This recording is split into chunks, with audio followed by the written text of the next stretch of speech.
Sponsored by Raid Shadow Legends. I've started this script 3 times.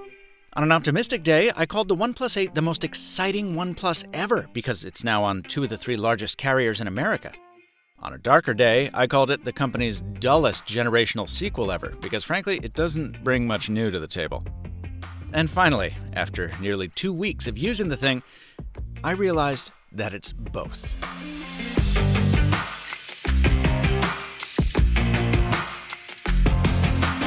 OnePlus has a cool story, right? It started out by appealing to buyers who were price conscious, yes, but also phone geeks. So OnePlus phones have always been fast, and they've always been buffed up by a few cherry-picked features that usually made them more useful. Like the physical Do Not Disturb switch that I've been begging any other manufacturer besides Apple to pick off the old Palm carcass. At the same time, OnePlus has mostly resisted adding extraneous bloatware, stuff that doesn't improve the experience. The result has been years of products that I could recommend not just to fellow nerds, but to normal people who just wanted a really solid phone at a fair price. The OnePlus 8 does not betray that legacy, but neither does it do much to push it forward. For that, you need to look to the OnePlus 8 Pro, but then you're jumping to a $900 phone. The OnePlus 8 here, a buck under $700 to start. I'm going to come back to that price, but first let me show you something. This is what's called a reviewer's guide. Manufacturers often package them with review devices to showcase what's new, and the thing is, this book could be a lot thinner. 6.5-inch HDR plus display at 90 Hz, okay, same screen specs as last year's 7T, with the bonus that it's now more readable outdoors. Quote, brilliant contoured design that seems to disappear in the hand, unquote. Okay, it's comfortable, and this interstellar finish is fetching. But there's nothing really special about this rectangle. The return of the curved screen means the return of false taps with your thumb meat, and that hole punch for the front camera is far uglier than the teardrop on the 7T. Don't at me. But if you're gonna, there's my handle. Okay, let's see. We'll come back to the camera. Crazy performance thanks to a nutso spec sheet, like always. Oh, yes! 5G. Folks, by now, you should understand 3 things about 5G. 1, it doesn't cause coronavirus, so please stop burning down cell sites. 2, it's the backbone upon which the future of communications is going to be built, so it will someday be very important. But 3, today is not that day. I've tested 5G on the 2 carriers this phone will be launching on, and the TLDR is you'll get slower but more reliable service on T-Mobile's low-band 5G, and much faster, but also much less consistent service on Verizon's millimeter wave 5G. If you want to know more, check out my 5G explainer videos linked below. Oh, there's actually one more thing 5G does. Increases the price of phones. That's partly because Qualcomm, which makes the Snapdragon 865 processor, doesn't sell a version without 5G. And that, in part, explains the $100 hike in the launch price from last year's OnePlus 7T. Those extra bucks helped fund better haptics, long a low point of OnePlus phones, and a slight refresh of Oxygen OS, still the most fluid and restrained version of Android you can find. A little more complicated, dust and water resistance certification. I'll give you the scoop on that and the battery and camera after a word from my sponsor about one of the first games you might want to play on this thing. Gotta be honest with you guys, I'm not typically the type for fantasy role-playing games. But today's sponsor combines great graphics with incredible vocal performances and makes it so easy to use that even I got the hang of it. This is Raid Shadow Legends, and if you're into fantasy combat, it's probably right up your alley. See, you don't have to play a cutesy game to customize your characters. I'm partial to this dark elf because he kind of looks like a Romulan and I'm into that. But whichever way you go, your journey is a fully voiced battle campaign with modes that let you fight a common enemy together or go PvP against other players, and in my case, lose badly. But don't worry if they're better than you to begin with.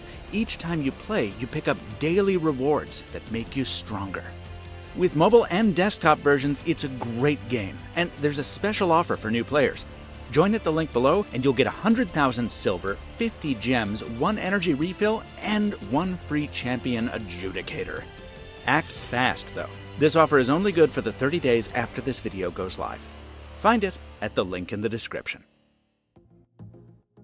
For years, one of the ways OnePlus saved money was by not paying for its phones to undergo the costly testing that certifies them IP68 dust and water resistant. Well, the OnePlus 8 finally changes that. I'm told that only the ones being sold by T-Mobile and Verizon have actually received the IP68 certification. But I'm also told the hardware of the unlocked model is virtually identical. That's confusing, but it's good to see OnePlus finally fill this gap regardless. Speaking of gaps, how about the one that's always been there in terms of camera quality? Well, we've got some feature bumps. Not just 4K video, but now 4K video with stabilization. And while it's still noisier footage than I'd like, at least it's now exported in an easier to work with color space. See my 7T review for more on that. For still shots, you've got the same 48 megapixel primary sensor and an identically spec'd 16 megapixel ultra-wide as that 7T, but the telephoto is gone, replaced by a dedicated macro shooter. Now, I love my extreme close-ups, but the resolution on that macro is very low. And last year's 7T could already shoot in macro using another method, so we can't really call this an upgrade, especially when you look at some of those rough zoom shots. On the whole, the camera's fine, but if you really care about your photos, this isn't the phone for you. You should either spring for the OnePlus 8 Pro or save a ton of money and get a Pixel 3a. Just like with the OnePlus 7T, I've found I can squeeze 2 days out of the OnePlus 8 with the kind of light use that comes from not being able to leave your house. Be advised, my review sample is an unlocked version, so those of you buying from a carrier should expect different results, particularly if you use this on Verizon 5G.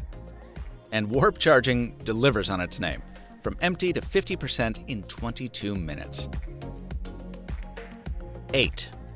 That's more than this phone's model number. It's how many times I've mentioned its predecessor, the 7T, in this video, and that should tell you something. When you put that phone in one hand and the 8 in the other, it's really hard to see how the OnePlus 8 justifies its $200 premium. It's rare that I advise anyone to buy last year's phone, but if you're buying unlocked, you really won't be missing out on much by snapping up the 7T. At the core of it all, things sure haven't changed. You're still getting one of the best Android experiences for less, sometimes hundreds less than the competition, and now you can get it through 2 of the nation's 3 largest carriers. Objectively, that's a win, both for OnePlus and American consumers. But with that Google Pixel 3a still just owning the Android value conversation, and a Pixel 4a and iPhone 9 each on the horizon, well, while it's never been easier to find a OnePlus phone in the States, it's also never had more potent competition. The OnePlus 8 goes on sale April 29th. If you want to see what happens when OnePlus pulls out the stops, check out my OnePlus 8 Pro review on my channel. OnePlus did not receive copy approval rights or an early preview of this video, nor did it pay a fee or provide other compensation in exchange for this coverage. That's how I do all my reviews, folks. Please subscribe if that's the kind of video you'd like to see more of. Until next time, thanks for watching, and stay mobile, my friends.